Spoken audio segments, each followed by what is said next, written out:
Hello and welcome back to Discovering Truth. Today we're going to do a topic on when did Jesus Yahusha die? It was not on a Friday. People that think it's a Friday and that he rose on Sunday morning are just really bad at math. And they get it wrong because they don't study the Old Testament. They don't read all of the scriptures. They just study the New Testament and then therefore think they have a grasp on the whole thing. That's like reading the very end of a mystery novel and thinking you figured out everything that happened in it, or watching the last 5 minutes of a movie and then thinking you're going to understand everything that happened in the movie. You can't do that. You have to read all of the Bible, all of the scriptures, in order to understand what they're trying to say. So, Matthew 12, verse 40.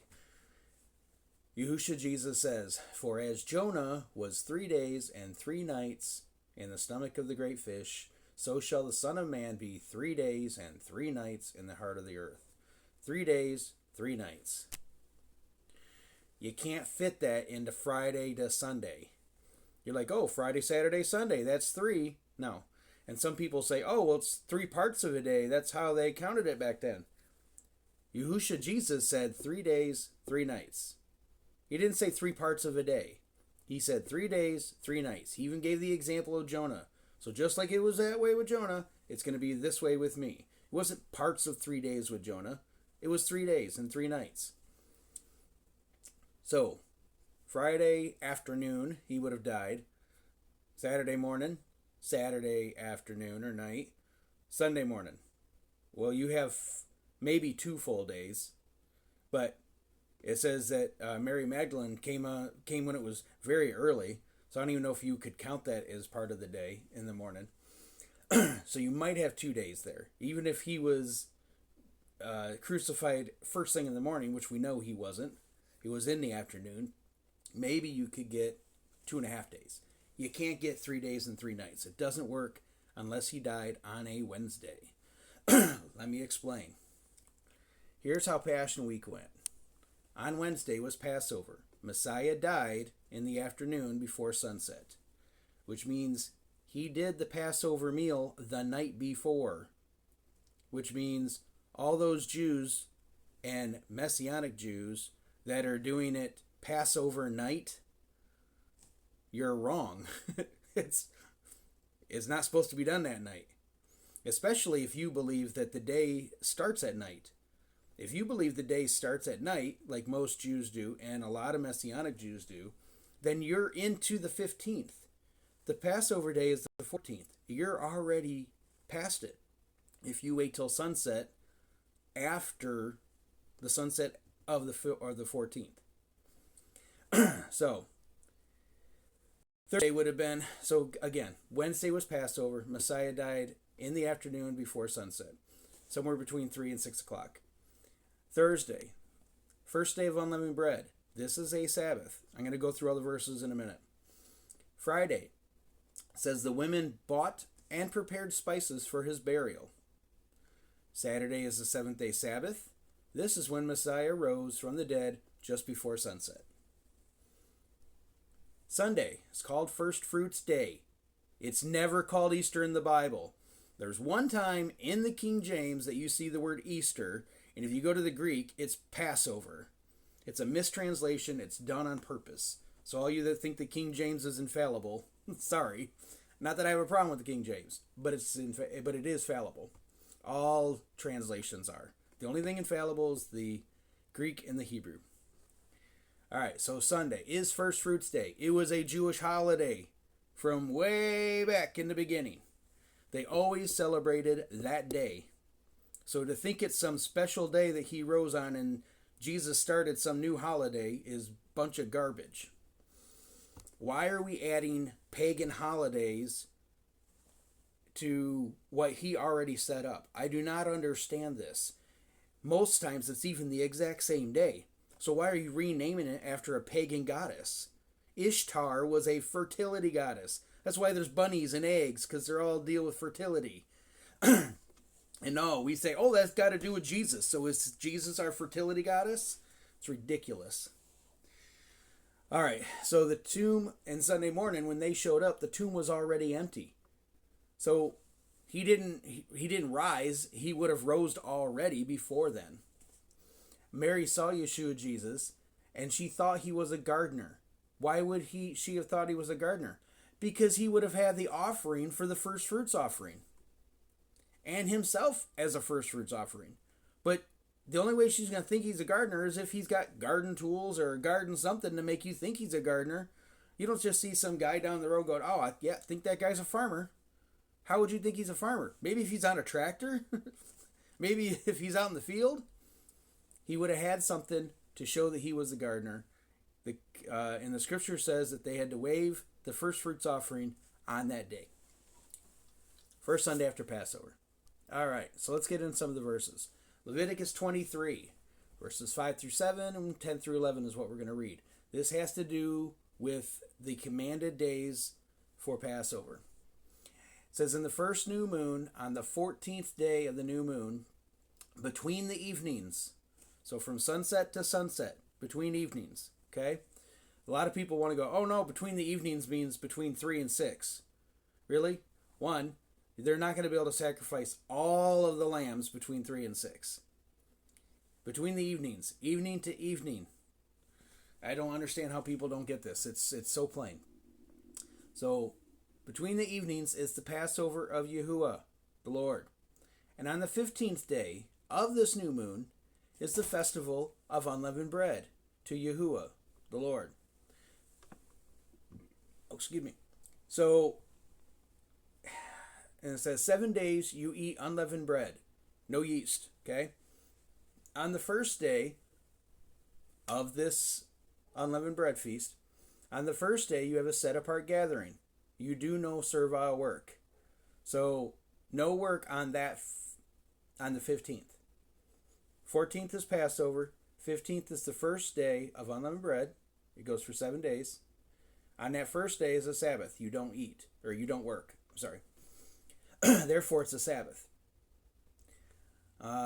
You shall bring a sheaf of the first fruits of your harvest to the priest, and he shall wave it. He shall wave the sheaf before Yahuwah for your acceptance.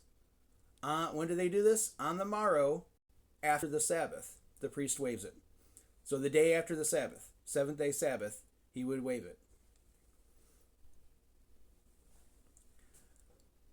All right, so the 14th is Passover. The 15th is a Sabbath. No buying, no selling, or work. The Sunday after the 7th-day Sabbath is first fruits day. So now you get into Mark 16. So now right here we've got Passover, day of first fruits the very next day, the day Sabbath the very next day, Feast of Unleavened Bread, a 7th-day Sabbath, and then the Sunday after first fruits day. So, when did the women buy the spices? When I first seen this is what made me realize there had to be 2 Sabbaths in that week.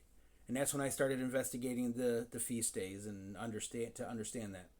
Luke 23:56 says, and having returned, they prepared spices and perfumes, and they rested on the Sabbath according to the command.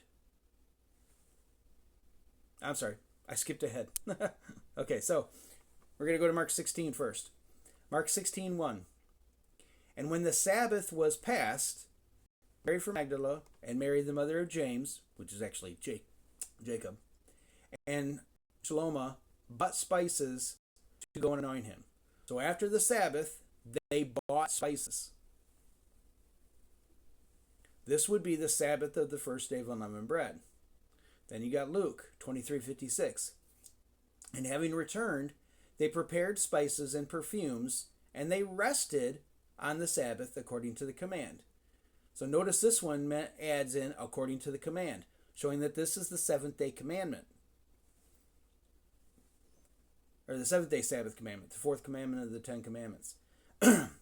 So they prepared spices, then rested on Sabbath. The other ones bought spices after the Sabbath. It can't be the same day that they're talking about, because you can't prepare stuff before you bought it. So Passover happens. First day of unleavened bread happens. The women buy and prepare spices. They rest on the seventh day Sabbath. They show up Sunday morning to anoint his body. Now, I don't understand the customs of burial back then. I don't know why they would wait 3 days, especially when Lazarus was 4 days. And they're like, hey, he stinks.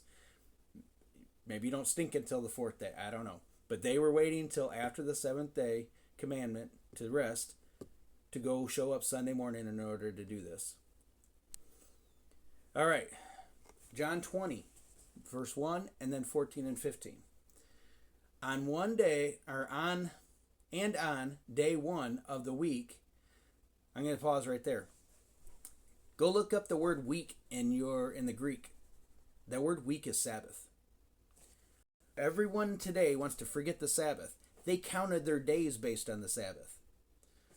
It would be day 1 till Sabbath, day 2 till Sabbath, day 3 till Sabbath. They didn't do Sunday, Monday, Tuesday, Wednesday. Why? Those are all named after pagan gods. The sun god, the moon god. 2 is the son of Zeus. Woden, Odin's day, Wednesday. Thor is Thursday. Frigga is Friday. Saturn is Saturday. They're all named after pagan gods. No, they would count the days until the Sabbath. Why? Everybody's looking forward to a day off. Don't we do that? Oh man, I get up Monday morning, 5 days until the weekend. Right? Alright, so on day 1 of the week, Mary from Magdala came early to the tomb while it was still dark. So you're talking like 5, 6 in the morning maybe. And saw that the stone had been removed from the tomb. He's already gone. The stone's removed. He's already gone early that morning. Early that morning. She turned around and saw Yahushua Jesus standing, but she did not know that it was Yahushua Jesus. Yahushua Jesus said to her, "Woman, why do you weep? Whom do you seek?" Thinking he was the gardener, and then it goes on to their conversation. Again, why would she think he was the gardener? He had the first fruits offering in his hands to wave before Yahuwah. All right. And then why was this significant? Everything that he did on a Jewish holiday, which is why the law is not fulfilled yet, because he didn't fulfill the fall holidays yet. 1 Corinthians 15:20. But now Messiah has been raised from the dead and has become the first fruits of those having fallen asleep. He's the first fruits. And again, notice it says fallen asleep, not dead and in heaven already. So he's our first fruits offering. We should be celebrating first fruits, not Easter, a pagan fertility goddess. So here's how it went. Afternoon, Messiah died. He was buried somewhere around 6 p.m. Wednesday night would be night 1. Thursday morning, or in afternoon, would be day 1. Thursday night, day 2. Friday morning and afternoon, or night 2, day 2. Let me start over. Sorry, I messed that up. All right, Wednesday afternoon, Messiah died and was buried around 6 p.m. So Wednesday night is night 1. Thursday morning and afternoon are day 1. Thursday night is night 2. Friday morning and afternoon are day 2. Friday night is night 3. Saturday morning and afternoon are day 3. He would have rose somewhere before, I'm guessing 6 p.m., somewhere before sunset. And then Sunday morning, Jesus was not in the tomb. Now that we see that he had to have died on a Wednesday, means he would have done Passover with his disciples the night before, did the Mount of Olives at midnight. They came and arrested him. They did the trial in the morning. That afternoon he was crucified. But what's the other holiday that they talk about, the day they get wrong? So one, they get the day he died wrong, because they say Friday, and they take the verses that, the women prepared spices and rested according to the command. Well, that's the day before Saturday Sabbath, so therefore that he must have died on a Friday. Not realizing what the whole holiday is with the Feast of Unleavened Bread. So they get Friday wrong, the day he died wrong. They get his resurrection day wrong, because he resurrected Saturday evening, not Sunday morning. And they also get Palm Sunday wrong. The day that he went into Jerusalem, and they were all Hosanna, Hosanna. That's his triumphal entry. And they say that happened on Palm Sunday because they put palm branches down. I'm going to prove right now, very easily, that it didn't happen. Exodus 12, 1 through 3. Yahuwah, the Lord, said to Moses and Aaron in Egypt, "This month is to be for you the first month of your year." That's in the spring, not at New Year's. There's another holiday we're all celebrating wrong. I don't, but most of the world does. The New Year's in the spring. Even Jews get it wrong by saying the New Year's is in the fall. And then verse 3, "Tell the whole community of Israel that on the 10th day of this month, each man is to take a lamb for his family, one for each household." Isn't Jesus, isn't he the Lamb of God that takes away the sin of the world? Didn't Paul say he's the Passover lamb? And then keep the feast? Look that verse up. Actually, I can't look it up right now. I'm in the middle of doing this. So, on the 10th day of the month is when they're to select the lamb. When he showed up in Jerusalem and people were throwing down palm branches, they were selecting him as their lamb. Now, they didn't know he was going to die at the time. What did they think he was? They were selecting him as king. So he did this 4 days before. Well, if Wednesday is the day he died on Passover, the 14th, count back 4 days. Tuesday's the 13th. Monday's the 11th. Wait. Wednesday's the 14th. Tuesday's the 13th. Monday's the 12th. Sunday's the 11th. Saturday, the Saturday Sabbath, 7th day Sabbath, is the 11th of the month. So they even take away the Sabbath on that. He didn't go into Jerusalem on Palm Sunday. He went to Jerusalem on Palm Sabbath. And here's those verses. Luke 19, 36 through 38. As he went along, people spread their cloaks on the road. When he came near the place where the road goes down to the Mount of Olives, the whole crowd of disciples began joyfully to praise Elohim, God, in loud voices for all the miracles they had seen. Blessed is the King who comes in the name of Yahuwah, the Lord. Peace in heaven and glory in the highest. That's when they chose their lamb. 4 days before Passover, on the 10th, had to be a Sabbath. So, this whole Passover season that we just got done with, the whole Easter season that we just got done with, today happens to be the last day of the Feast of Unleavened Bread. It's a Sabbath, because you do it for 7 days. First day and last day are a Sabbath. So that's why I'm recording it today. But I'm so sick of hearing, "He died on a Friday, Good Friday, Good Friday." It's so stupid. Count. You can't even count. A kindergartner can count and figure out it's not 3 days. But no, the whole church can't figure this out. Read your freaking Bible, people. Read the Bible. It's very clear. It's not confusing, but you got to read the whole thing. You can't reject the whole Testament, only have the New Testament, and think you're going to get things right. It doesn't work that way. Even Paul said, all Scripture, and again, there's no New Testament yet, is good for doctrine and reproof and instruction. So use those instructions to learn what he wants us to do. Jesus himself said, "Do this in remembrance of me." Was he just talking about foot washing? No, Passover. Passover is all about him. Do Passover in remembrance of him. Anyway, that's the end of this video. I hope you liked it. Please like it, subscribe, leave a comment, share the show. I'd appreciate all of that. And if you haven't seen The Chosen, go watch The Chosen. It's probably the best rendition I've ever seen of the life of Jesus. It's not your horrible Christian shows. They do a very, very good job. It's very believable. They add, there's artistic license, yes, but what they do is they give you a possible reason of why some of the things happened. If I'm at work and some dude I've never met comes walking by me and says, "Follow me," like, no, thank you, I'm working. But they give a reason why, when he says that to Matthew, the tax collector, that he would just leave everything and follow him. Is that the way it was? I don't know. None of us know. But it gives a possibility. So I like that, and that it does that. The reason I'm bringing it up is I have one of their shirts today. It says, "Oh, I'm just getting started." That's one of the things that they have him saying in the show, The Chosen. But again, great show. Please go watch it. Very, very well done. So with that, have a blessed day.